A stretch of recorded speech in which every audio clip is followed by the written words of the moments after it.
Hello, my dear student. Once again, I welcome you to class, to the 7th session of the course Health Services Management. Today, we're going to look at strategic management for health services.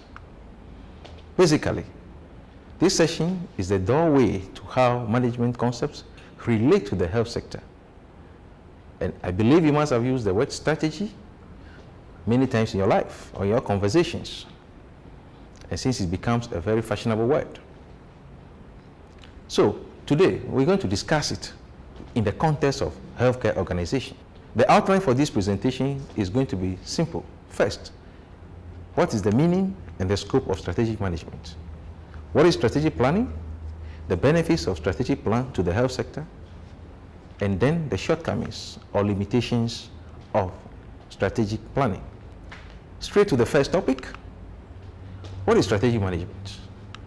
I believe you may have had various interpretations or various understandings or impressions about the word strategic management. Scientifically, it's basically something or the process that describes how managers determine the vision, the mission, the values, the goals, or the long-term direction of organizations, and how these long-term directions could be achieved. Basically, that is what strategic management is about. It involves all the bundle of decisions or a set of decisions and actions that every manager will adopt or will decide on that will result in their organization's overall performance within a broader environment. It deals with what? Making and implementing decisions about the future directions and also how the organization will be moving in the future. So, as the name connotes, based on this description, one of the cardinal features of every strategic management is to ensure that it is a continuous process, or it is an ongoing process that evaluates or appraises its controls of all activities that the organization is involved in. So in the health sector, strategic management is very essential in that the health of the people is not something that can be deferred, as we noted earlier. In this regard, measuring the health, packaging health facilities, or packaging health as a product, health as a service, health as a product for its people, is something that is based on an ongoing process, because there are dynamics within the health sector all around. Every now and then we must have heard of various epidemics in history. Some have happened in our lifetimes, and yet they've been eradicated. New ones have come, and new ones will come. So the dynamic relationship in trying to look at how the health of the people should be, the health of a society should be, what steps should be taken to ensure that this ultimate or this essential or quintessential state of good health that is expected is always maintained, and what steps will help us to maintain that. All this is about strategic management of the health sector. But we'll relate this into what? Health service organization more precisely. Other features has to do with it is brought in perspective, in the sense that all the employees in the organizations have to understand better how their individual roles fit into the entire or the total gamut of the organization's plan, and how it relates to other organizational members. So strategic planning or strategic management in essence ensures that we look forward, or the managers, organizational leaders look forward to how the organization is going to be like, and how its members interrelate with each other to ensure that that future, that vision, that mission is actually realized. It's all about the art of managing employees in a manner that maximizes the ability of achieving organizational objectives, given all environmental factors. One of the major roles that organizational strategic management plays is to incorporate the various functional areas of management completely in the same way, ensuring that these functional areas get together or work alongside very well as a unitary whole. One other major role of strategic management is to make sure that there is that continuous eye kept on the goals and objective of the organization, so that there are deviations. The deviations that are in there are guarded against, or deviations from what ought to be are reduced as the obvious or the overt means by which strategic management is applied or is carried through in an organization is called strategic planning. Strategic planning basically is the art or the process of strategic management in practice. It is a management tool that is used usually to help every organization to improve upon their job. In this case, it helps to focus the energy of the organization to ensure that the members of it are working toward the same goals. They all assess and move towards the same direction in responding to what? The various changes that the environment throws at them from time to time. Practically, every health service organization, be it hospitals, be it pharmaceutical companies, ministries, corporate health organizations, all of them, they operate in a very dynamic environment. As I mentioned earlier, the dynamism within the environment of health safety organization calls for what? Add impetus to the relevance of strategic planning in such organizations. Epidemics come and go. The health of people cannot be something that you can defer. People are healthy today, the next moment they are sick. That is how organizations must perceive that their environment is very, very dynamic. Within this dynamic environment, there are certain variables that should be considered when engaged in the act of planning.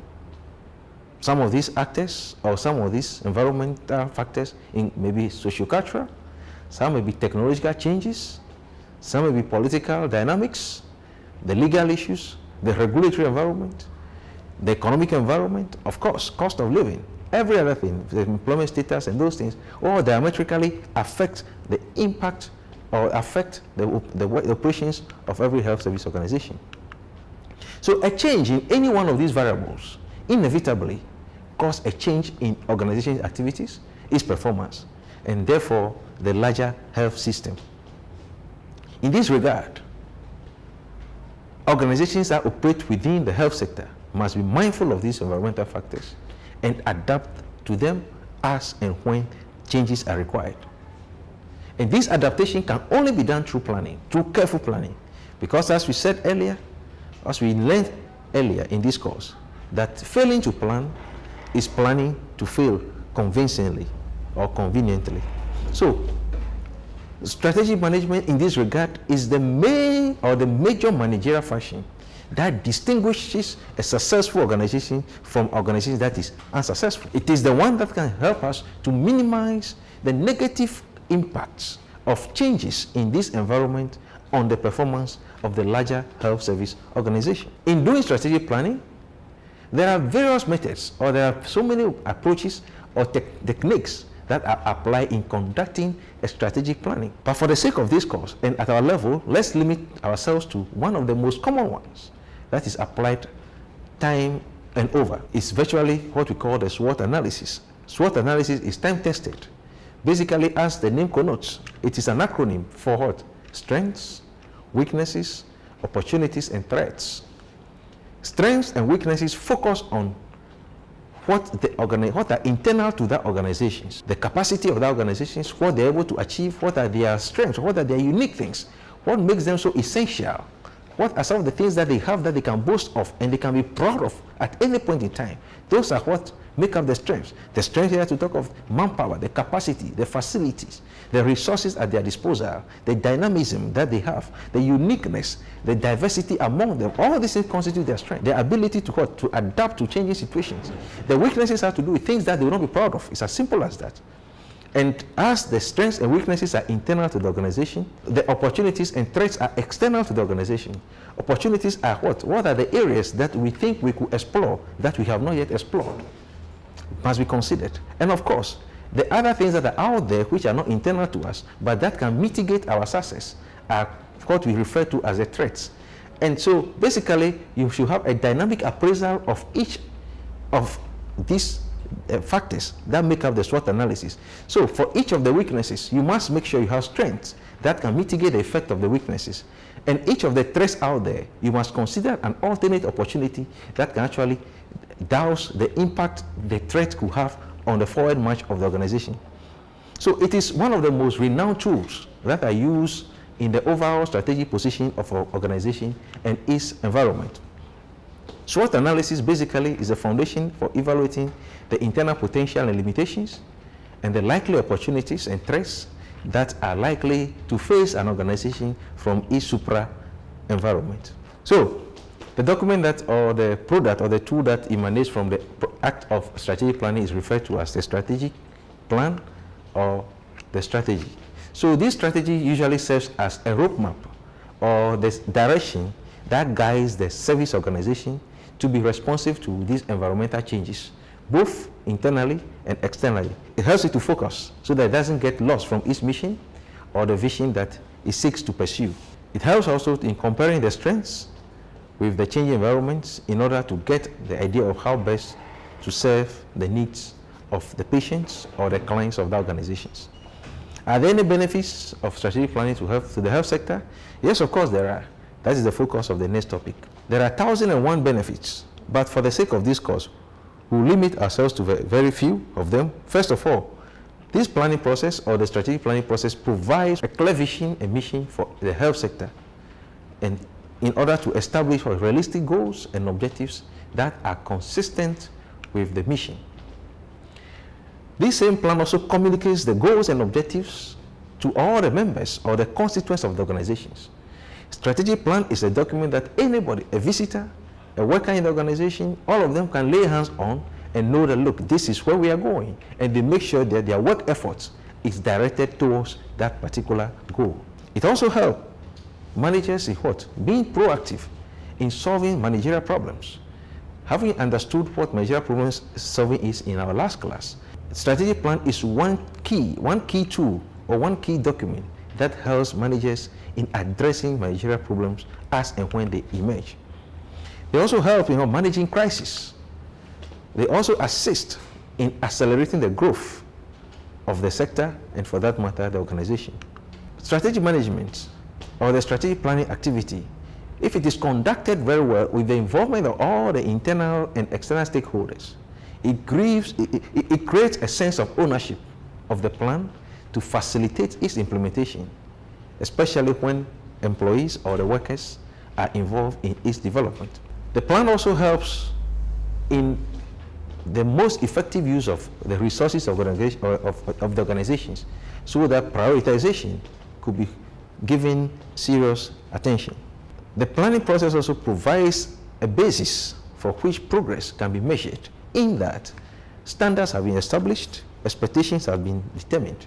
So every mechanism that will be put in place to measure the outcomes as against results.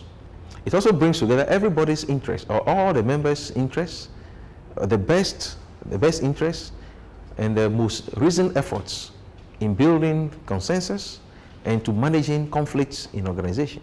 Having considered the benefits of it, we also need to look at its demerits as well. That is the limitations of strategic planning. This process requires a great deal of technical expertise, and for that matter, it is not every group of people or all manner of persons cannot just get up and carry out strategic planning. It can therefore be very difficult for small organizations or organizations that do not have this expertise. So the process is very expensive usually, especially in terms of time and money.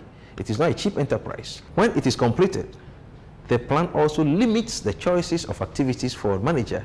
Sometimes, if there's not so much room for changes made within the plan. Of course, as much as we can try, or every manager or business leaders can try to project or look into the future, in real life, future is mostly uncertain. Acts of God do not send notices. So, if there are some major uncertainties, they can take away substantially from the expectations that the strategic plan derives or warrants us to achieve. In short, we have looked at the meaning and scope of strategic management. We've also looked at the strategic planning. We've also studied what are the benefits of this activity or the managerial activity. And of course, what are some of the limitations or the drawbacks that makes it not sometimes the best option to pursue. I thank you for your rapt attention. Let's meet again in the next class. Thank you.